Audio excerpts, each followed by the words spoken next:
You drag your kill into camp, smoke curling up through the trees. Every head turns, every eye locks onto what's on your shoulder. You let it thud down by the fire, and the silence stings. An old man prods it, curls his lip, and sneers. Scrawny. Someone snorts. Your uncle just sighs. Your face goes up in flames. Here's the gut punch. Not one of them is being cruel. Every insult is a rule, obeyed to the letter. A rule so old that breaking it could get you killed. You've just walked into a world ruled by 10 of them, and they own every choice you will ever make. We love to picture ancient humans as wild and free. No laws, no leaders, nobody to answer to. Flip that image completely upside down. Almost no one in history was watched so closely or told so exactly what to eat, marry, own, and feel. Nothing was written. No court, no jail, no badge. No one stood guard over any of it. And still the rules held, year after year, unbroken. So with zero police, here's the question that haunts this story. What became of the ones who dared to break them? Rule 1. The man who made the kill never owned the meat. For the Jew Hoansi of the Kalahari, every kill had an owner. And it wasn't the hand that drew the bow. It was whoever that arrow belonged to. And arrows were forever lent, swapped, and handed off. So the arrow that struck was likely made by someone else. A frail grandmother, a boy too small to hunt. That owner took the carcass and carved up the shares. The greatest hunter alive might walk off with a scrap. A gift you can track is a debt. One you can't is just dinner. This was never charity, just the only fridge they owned. Rule 2. Feeling proud was practically a crime. That elder trashing your kill, he's performing a ritual. Anthropologists literally named it insulting the meat. The whole camp runs the animal down, and you must agree. You shrug and mutter it's scrawny, hardly worth the walk.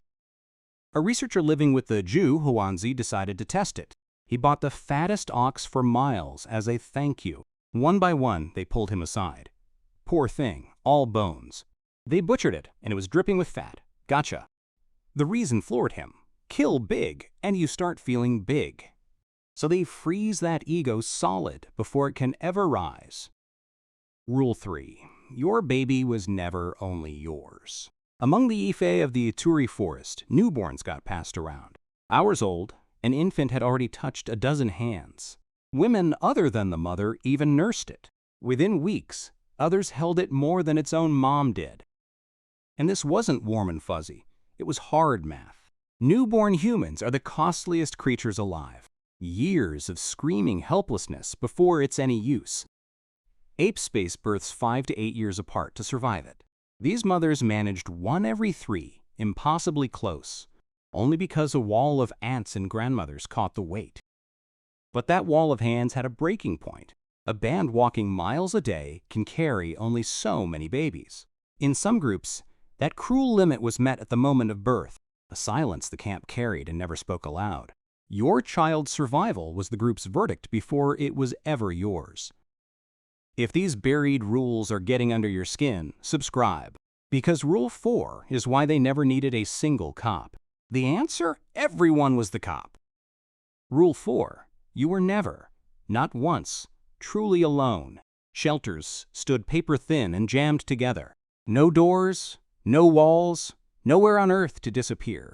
Every fight, every tear, every ugly mood played out in the open, in front of the very people you'd wake up beside. And this is where the whole mystery finally cracks open. The camp itself was the law, and gossip was its weapon.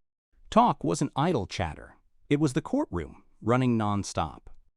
Who's lazy? Who grabbed extra? Who lied? Logged in real time. One embarrassing night could brand you for 50 years. Your name was the only thing you truly owned, so you guarded it. Rule 5. Lose the ability to walk, and the group judged you. Everyone assumes the injured were left in the dirt to die. The skeletons call that a lie. A northern Iraqi cave held a famous Neanderthal, Shanidar one eye blinded, one arm shriveled and gone below the elbow. He limped hard and was very likely stone deaf.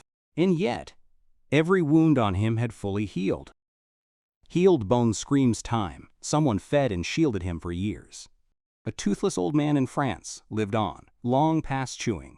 A youth with dwarfism in Italy was buried tenderly with his people. So the rule was never simply, ditch the weak. It was sharper. You had to be worth the wait. Blind and one-armed, a man can still guard the fire and mind the young. He alone remembers where water hides in a killing drought. With no writing anywhere, an old man is the only library. Rule 6. Your marriage was sealed before you could speak.